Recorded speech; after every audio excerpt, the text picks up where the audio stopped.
Welcome back to Conversations with Sharynandrosa. I'm Rosa, And I'm Sharon.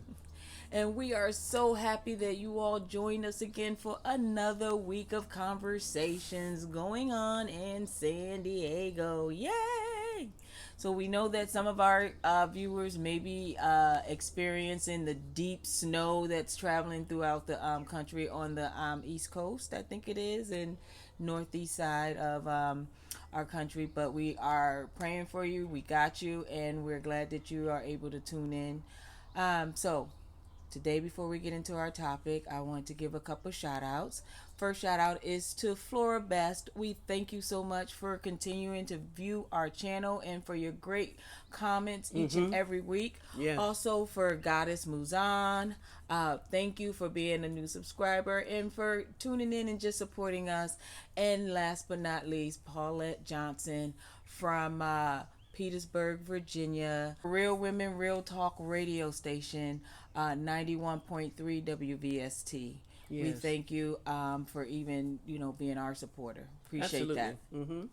And today's topic is a little difficult topic, not only for us to give to you all and share our experiences, but it might be difficult for some people who are sitting at home who may have gone through that or may be experiencing that Right now. just now. Mm-hmm. Yeah. So today's topic is life after loss.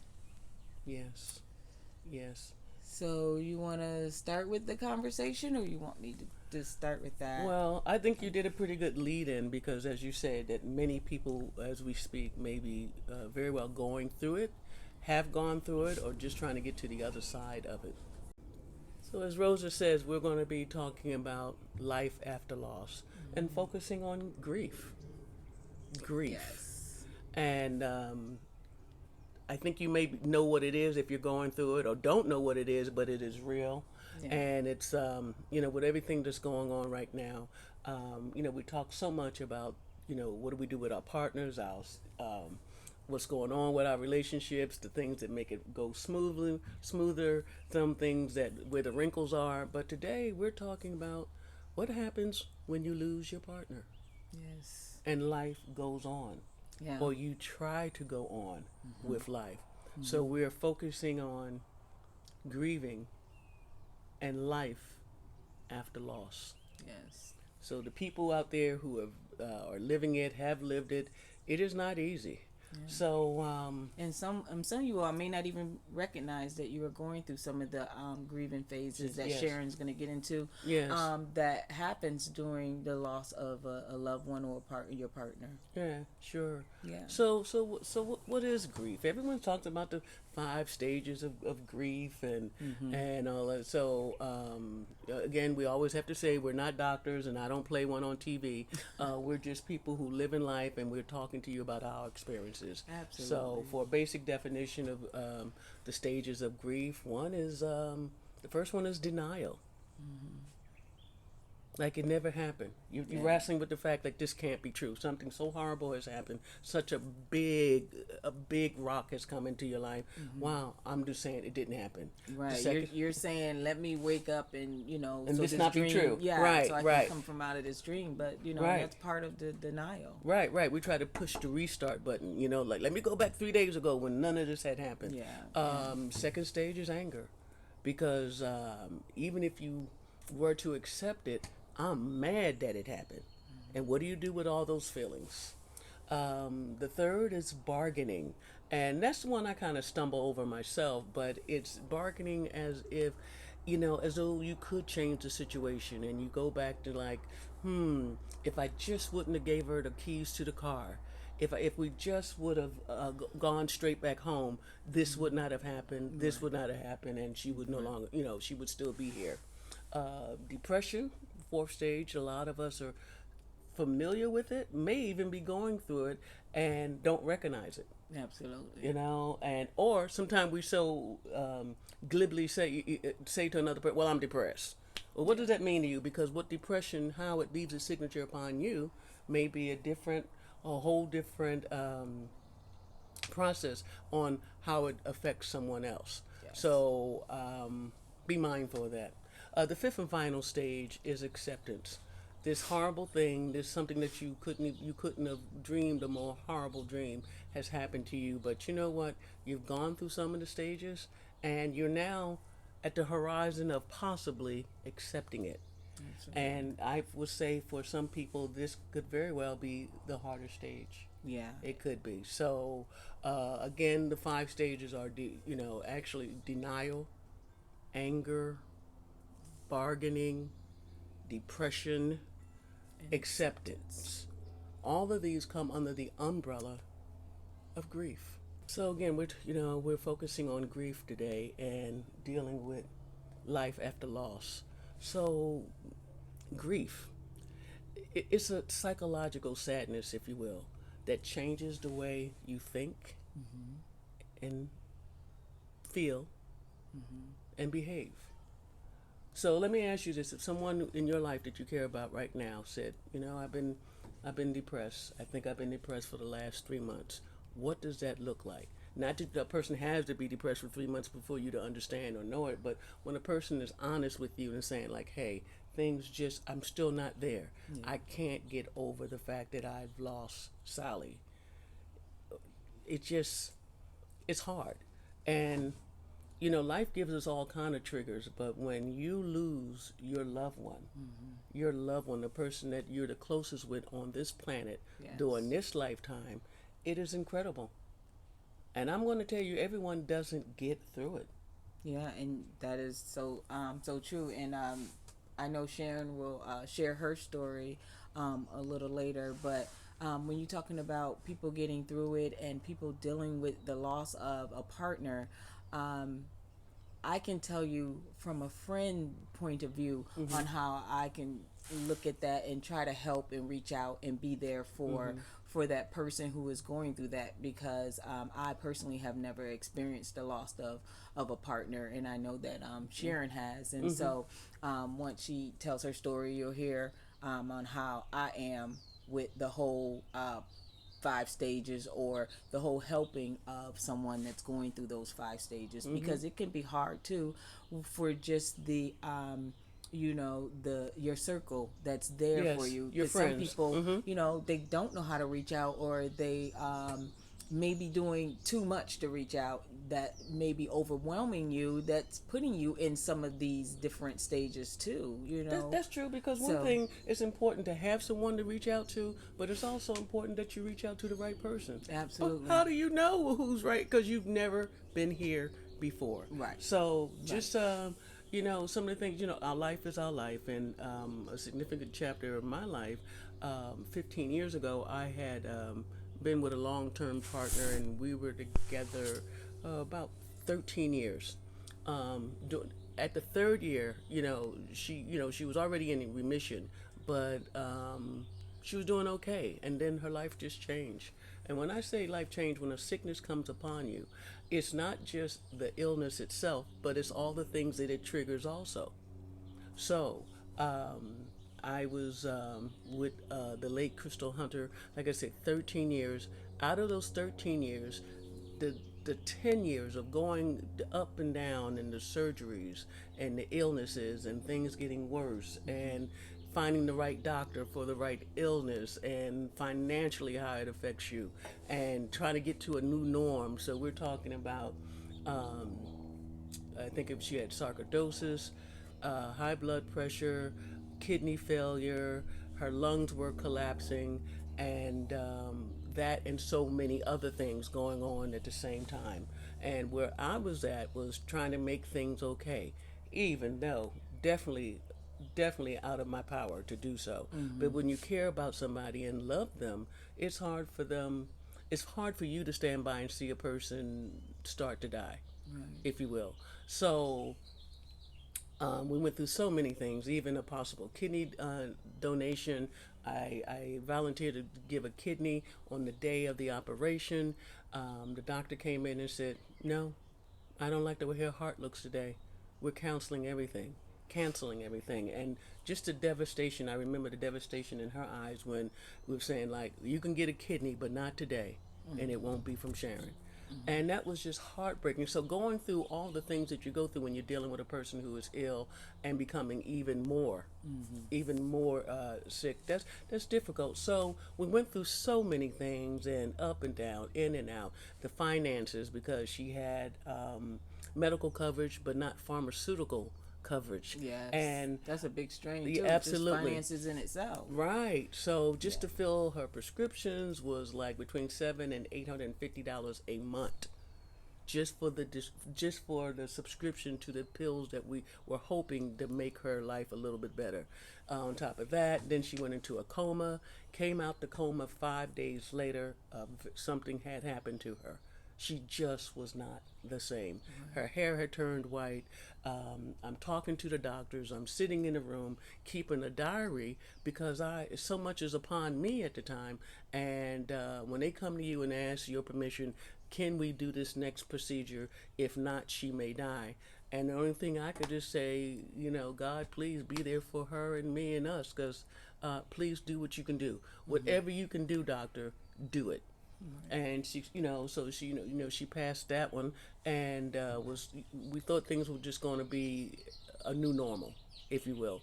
So, and one day I came home, she was just laying there resting, and she just looked like she had had enough, and she had died. And it was such a hard moment for me, even though we kind of knew it was coming. Nothing prepares you to see a person that you love dead. You have children, husbands, wives, aunties, mothers, people that you care about. But if you really care about them, that really, nothing prepares you for that. So now, with her passing, there was so much other drama attached to it, because now I got to deal with her family. And, they were okay with the relationship, so I thought. Within 48 hours of her passing, her mother called me and said, "Didn't she have a will?" And that blew me away. Well, So, that's a whole nother ooh, even that's phase of wait a minute. dealing with, I mean, she's gone now, and it's like you still now need to deal with what you're dealing So with. many things, yes. And now, for somebody to call you and just, and I know her mother's grieving too, don't get me wrong. Yes. But at the same time, to be thinking about that and a call that Right. so soon, it was just, Right. I can imagine it had to be Yeah. devastating. Yes, and so throughout our relationship, when you're dealing with incredible illnesses, surely you're thinking about your mortality too. So we had several conversations about it, what she wanted to be done, and I try to uphold that, to the to the T. But I decided to ship the body back to North Carolina, because that's where she was from, and that's where her people were from, and it was just easy for that to happen than for everyone to try to come out to California. Okay, so we shipped the body back, and she had a funeral at the Baptist church that her family belonged to for 100 years. And with all that, within 30 days, her sister came out to our home and asked me where everything was at. And the second question was, why was the lock open? Why was the safe open? The safe was open because it's my home, and I wanted to know what was in the safe. Right. So dealing with all of that, and remember, I haven't even had time to grieve yet, because I'm dealing with finances, making arrangements, funeral arrangements. If you all have been there, it's the most difficult time. You're on edge yourself. It's unbelievable, because everything went from 0 to 5,000, and I was just trying to do the right thing for all people, which is very difficult. So with that, I'm now dealing with the family, and so here's the point of all of this. After dealing with the family, taking care of the arrangements, I said, well, okay, maybe it's time for me to go through what I need to go through, because it had been the last 3 years were the hardest. Well, I'm still at work. I have a high pressure job. I'm in senior management. I got 45 people reporting to me, blah, blah, blah, blah. Things just got turned up on my professional side. I haven't even grieved yet. And now I'm seeing my doctor, who says, Sharon, are you okay? And I say what I always say. I'm good. I'm good. I'm okay. And she says, well, you've been through a lot. I said, well, look, don't even say it. I ain't going to see no psychologist. I don't want to talk to nobody in the little room with no windows. So, and she said, because I've had a long-term relationship with my doctor, about 12 years, and she says, if he won't do it for you, would you do it for me? would you please go talk to somebody? And I have a friend, right? I said, of course you do. So she referred me.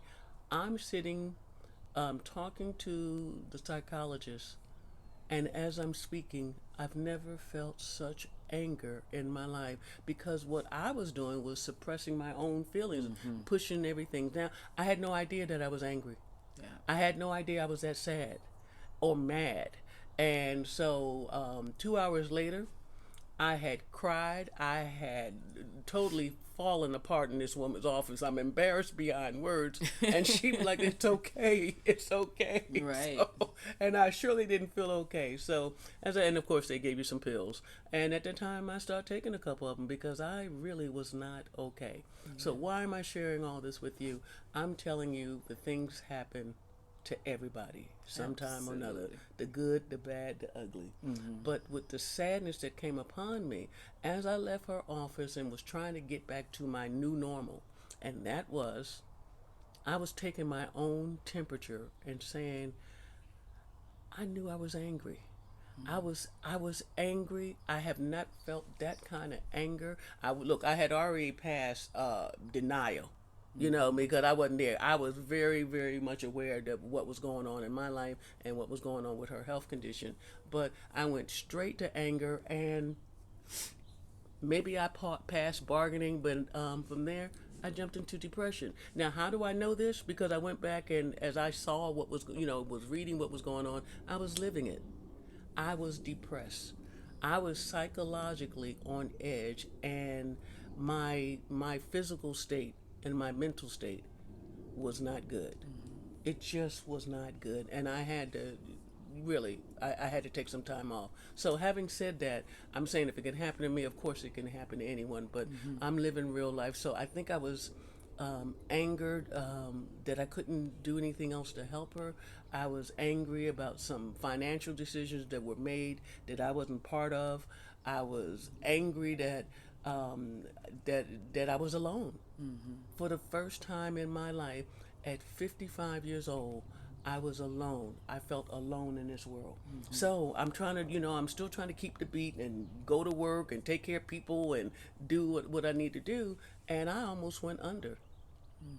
And as you say, sometimes jokingly, save yourself first. Yeah. I had to save myself first. I did. And no, I didn't snap right out of it. It took a while. Yeah. And when people tell you what happens to you psychologically, that it affects you physically as well, it's no joke. Yeah. My blood pressure had gone high. I didn't even know the numbers could go that high. And if you have out of control blood pressure, it can damage your heart muscles. Your heart muscles actually start to contract. And, I'm looking at all that, and I'm just saying, I need to get myself together for me. Right. So dealing with all those things, and then I went through I gave everything away, and I was like, well, why would I do that? I did that because she's not here anymore, and I was trying to deal with the reality of my new life. My friends, oh God, if you don't have if you don't have good friends, get some. Absolutely. But you also, and that brings up a good point, because you say if you don't have good friends, get some. But how do you do that? You also have to know the friends that you have, what they are capable of doing. Because earlier when I was saying that Sharon had a story, and being from my end, being a friend, and I didn't even know Sharon during her time of grieving, but just having other friends who have gone through the loss of loved ones, and trying to be there. I am not that person, whereas I am all in when it comes to, let's get this done, let's do that. Do you need me to call the caterer? Do you need me? I'm only there if you say you need me, because I don't know what phase of this grieving stages that you are in, and I don't, because I'm not a professional, I don't know where to insert myself. Right. So if I can't insert myself, if I insert myself and you're during that depression stage, well, then you may snap or say something to me that could ruin a friendship, could not, So I just try to tread lightly, and I just, reach out to my friends like I am here. And most of the time, people are like, why would people say I'm here? Like I'm gonna take time to call you and blah blah blah blah. Well, I don't know who But you are going through this. That's right. I don't know that. So all I can say is I am here, and if a friend needed me to be the one to call the caterer or be the one to set things up, I can do that. But I have to be asked to do that because I'm not that person that's going to insert myself. Okay.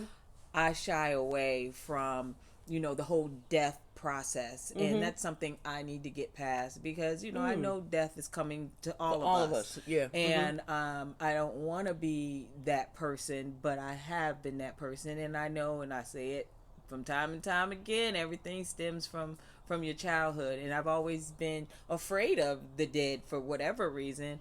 But I'm getting better with that. And Wow. when I lost my aunt, and I know this is not about loved ones in particular, but it's about loss. partners. It's loss. Sure. When I lost my aunt, who was very very close to me, like a mother to me, I had to get past a lot of the things that I was afraid of. Right, I didn't right. want to go to the funeral home and see her dressed in the outfit I had to bring up there. And, that to me was so uncomfortable, but I had to push through it and get past it. So, I'm trying to get better on that. But that's just, knowing who your friends are and what they're capable of. Because you may have some friends that can take care of all this for you, and you can just show up. And get past all of that, so you don't have to dig deep into some of the other things. But then you may have friends who are not that person. You may have friends that you need to just call to pick up your aunt, uncle, and whoever from the airport, right? Just so you don't have to go through all that. Sure. But you have to let friends know, what their role is and, how they can help. And have the strength to call upon them, because you can't do it all. Absolutely. You're at a place that you've never been before. You know how people, I'm sorry, I don't know where to file this at, because I've never been there before. And realize that. And when you're speaking about friends, I just think, this is quite real, but I'm recalling that night when I lost Crystal Hunter. She died at the house, and I know I had prayed that if she was going to leave at the hospital, because I didn't want to be, oh my gosh, she died right here kind of thing. So I had to deal with that, and I'm sitting in the house just with Crystal. It's me and her. She's deceased now, and I'm praying, and I'm rubbing her skin because she was very vain, and I don't want any wrinkles. And I'm like, you don't have any wrinkles, but I said, who can I call? Who can I call to come sit with me until the mortuary comes? It was the longest 4 hours of my life. I know, I'm not exaggerating, I know hundreds of people, but the list immediately went down to 3 people. Who can I call? Because everyone's not okay with being around death. Absolutely. And as I say, the list... You wouldn't have been able to call me. I wouldn't have been able to... Well, I need to know that. So, but again, the topic today is life after loss. I'm still in the loss. Right. Okay? Right. So I called my good friend Dee. And Dee... She came straight to the house. She came in the house, and she was with me until the people came, and we prayed and we talked, and I think we even laughed a little bit. But you just can't call any random friend at a moment like that. So I'm not trying to make it light, because it's not light, but we're talking about loss of a loved one. How does life continue after you've lost your significant person, your the love of your life, the mother of your children, your mother, someone close to you? How do you start your life? Because the moment you lose someone that you love, your life is forever separated into 2 chapters. It's the life I had while they were here, and the life I live now since they've been gone. You will forever remember the day, the time when you heard about someone's death. Oh, so I'm saying that it really does put a schism in your life, if you will. So like a stamp on it, pretty much. Absolutely, absolutely. And then we try to be big girls and, grown women about things. That's truly a That's a heck of a punch. So Yeah. how do you go on? How do you deal with life after loss? This is what we're talking about today. I try to, because I've always been the strong one, the big one, the tough one. It's okay. We okay. We gonna take care of stuff. Boom, boom, boom. Write a couple of checks. Snatch this out. Talk to a couple of people. Have the little ceremony. Boom, boom, boom. Cry, cry. Let's wrap it up. It doesn't happen that way because, like I say, I didn't even know. I knew something was wrong, but I didn't realize how depressed I was. And we don't even want to talk about unanswered depression. And you don't know how long of the stages where you're going to visit each one of them. You're going to Well go said. through those Good stages, point. but like how long, that is different for everybody. Some people stay in stage 3 longer than stage 2. Right. Whatever the case Skip may 4 be. and go right into 5. Yeah. So there is no accurate timeline. Now we can, of course, the doctors will predict something or the norm is, but they're saying 4 to 8 weeks for for basic, what's basic? Your depression is unlike anyone else's because it's yours. But they do get concerned when things go beyond 2 and 3 months. There are people who plunge into depression and it leaves its signature upon them. Some people are never okay. Right. After they lost a loved one, more or less the love of their life. Right. So, and as Rosa said, there's no timeline on the stages. There are people who stay in denial for like it just didn't happen. Right. It did. Look, I'm not going to no funeral because they're not dead. Yep, and you can't even bring it up. Don't Right. even ask. Can't talk about Can't talk this. about it. Right.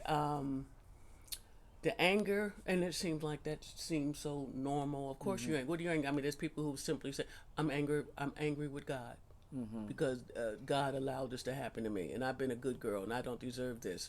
Your stuff is your stuff. Your timeline is your timeline. You know how people like snap out of it. You knew she was sick. Oh my goodness, what an insensitive comment. So let's say the stages, you understand them, or you're familiar with them. Oh yeah, I remember, because I remember feeling helpless. I remember being angry and painting the windows black and just sitting in the room by myself all day long and not taking a shower for 3 days. Something's going on with you. If that's normal, and it's not. Right. And as Rosa said, you just can't reach out to just any and everyone about something that heavy. Right. There's some friends like, girl, I had friends who literally left me food at the door. You know what I mean? Because one, they didn't want to get that deep, and it was just like, hey, I know you need to eat something. Right. You know what I mean? And literally, food was at my door, and I just open up the door. If I pull it in, like an aging prisoner. So, like the color purple. Yeah. Slide it to the door. Slide the food in. If you like it, throw the tray back. Exactly. But I'm saying it is very, very difficult. And as we're saying this today, and why are we talking about this today? Because life goes on after loss, and if it's not happening to you, someone who is happening to. Yeah. You do that because no one stays in this world forever. Absolutely. We've lost someone, but like I said, what happens when that loss is your significant other? Like I said, the love of your life. As I've grown and gone on, and this truly is one of the best chapters of my life, if not the best. And being with Rosa, I cannot imagine. I don't even want to entertain a distant, sad fantasy of the idea of losing Rosa. I have prayed that I would leave the planet first, so that it's a selfish prayer, because I truly couldn't live my life without Rosa. I mean that. And we don't get to choose. We don't get to select. That's true. Right? So, but if you wake up tomorrow, you're still in the game. And if I had any choices, like I said, I would pray that I would leave first, because I cannot imagine. And 20 things, I don't want to live this life without her. That's where I'm at. So, not making it about us, but it is Conversations with Sharon and Rosa. Yeah. How are you doing? if the people out there who've just dealt with a recent loss, how are you doing? Take your own temperature. You know what I mean? Are you still able to do basic things throughout the day? Are you connecting with the people who love you? Psychologically, how are you doing? Yes. And if you can't take your own temperature, go to someone who can. Who you trust, that will give you the truth, that yes. can take your temperature and say, girl, you need to get up. I think you're depressed. You need to call somebody. You need to, whatever it is, yes. Just be able to call that friend that will give you the truth no matter what. And that's important too, because some friends are just in your amen corner, and that's what we do, as yes. friends. We always are in your amen corner, but sometimes we don't know how to give you something that is so heavy like this, that you're going through the honest truth. So you need to talk to someone about who you are right. during this phase, right? If you can't recognize that, absolutely, and give you for you to get the help that you need, because you can call 1, 2, or 3 friends, and neither one of them, I can't do that for you, babe. But you know what? I had an aunt who went through what you're going through, and here's the name of a doctor. You need to get an appointment with that person. Yeah. I mean, even if people can't do what you ask them to do, they can do something for you. Yeah. Like I said, they were friends leaving me food. Some of them just like, Sharon, I can't even talk to you right now, because they don't even want to go near the sadness that you're experiencing. Absolutely. And that's okay too. You know how some people can't go to a funeral? Yeah. Not because they don't love the person or care or want to show their respects. They just can't deal with the finality of it all. Yeah. I understand that too. But again, like I said, today, if we're talking about life after loss, there is no simple formula. It's not say, well, okay, take 2 months away from your job, go to Hawaii, start losing weight, and you should be okay in 2 weeks. Right. No, it doesn't happen that way, because as we said, a hurt that big, that psychological hurt, that that something comes upon you and it changes you. It changes you because you will never be the same. You'll never look at life again the same way, because your life now consists of you and the hurt that you have with the loss you just experienced. So definitely not on a downer. We just have to talk about it because it's real. Yes. And Rosa and I, we do discuss things like that. I mean, we have those hard conversations, or how people are like, oh, I don't want to talk about that, babe. Don't talk about it. We're gonna live forever. No, you're not. Yeah. No, you're not. But but should you experience the loss of a loved one, life does go on, one day at a time. The reason why we're not sitting here and just reciting the different stages is because, one, you can look them up yourself. Two, we just want you to be aware that there is life after loss. Right. And you matter, so you belong here. Right. Absolutely. Now, it like I say, how you deal with a loss is different how Sarah Jean over there deals with her loss. You see some people like, didn't she just lose her partner of 25 years? Well, why? Look, why is she in Hawaii with the hula girls? Right. Well, because that's what she needed to do at that time. Exactly. Right. There's some people who go to church and stay there. Yeah. For the next 2 years. Yeah. Talking to their God. About why did this happen? All right. And there's other people who just say, okay, it has happened. What can I do? Let me square things away the best I can. Life is for the living. And this is a hard day, but there will be other days. Absolutely. There will be other days. And I'm not okay today. You need to give me a minute. But I think the pearl of wisdom here is the fact, is one, like I say, to recognize it. You're human, and you've had a tremendous loss psychologically. Yes. You have to deal with it, because if not, it will deal with you. I've seen people who just get angry and shut down. And I remember I was in the store on the naval base, and there was a lady. You know how sometimes you can almost see a person's spirit. You just see it. She was just too nasty to be in the line, in the checkout line at the commissary. Well, in any event, she really, like, I don't know if I bumped or whatever, and she just turned around and just leaped me. Don't you see me standing here? Your cart just hit me, and I'm tired, and the line is long. I mean, the woman went off, and I'm saying, all that couldn't have been for me. Right. And even in the moment of that, there was a whisper in my ears. It's like, she's just hurting. Right. And I'm looking at her because I'm like, ma'am, whatever I did to you, I'm sorry. I didn't mean it. And so look, there was something going on with that woman. And I said, can I ask you? I said, are you okay? I mean, I got past, because I'm not going to argue with you, all right? But I Right, knew right. this woman was hurting. And I'm telling you, this is no lie. The woman just broke into tears. And she said, my husband just died last week. She said, who's going to take care of me? See, so as I say that, you don't know what hurt people are walking around with. Right. You don't know what situation has just come upon them. Right. You don't know what their challenges is for that day, this week, or for this lifetime. Right. So I say that as to ask you, how are you experiencing life after loss? Yeah.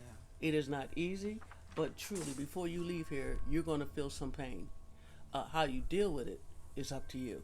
Yes. So that's where we're at today. So it's not a casual conversation, but truly it's something that you should think about. And for those of you who've already experienced the loss, we pray for your wellness and that your future happiness, because like I said, it does leave its signature. Yes.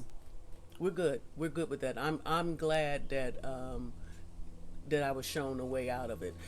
Mine didn't last that long, but it was there. I didn't realize I was so angry. Yeah. I didn't know I could be so angry. Yeah. Well, and that lady probably in the store didn't realize that she was that angry until you something said something triggered, to her. right? Yeah. And something was triggered, and I'm not about to be beat down by a senior citizen. 15 years ago. Now I am a senior citizen. Yeah. No, but you understand what I'm saying. You just don't know the hurt in someone's heart, and how would you? So if you got friends, talk to them and talk to the right one, because all friends can't do for you what you need done. Right. True. If you're a religious person or you're a spiritual person, do what you need to do to get in a better space of dealing with loss. Loss is just that, loss. Something that has gone away that you once had and is not to return. Absolutely. It's devastating with some people. With some people, it's like, hey, the show is over, the curtains are down.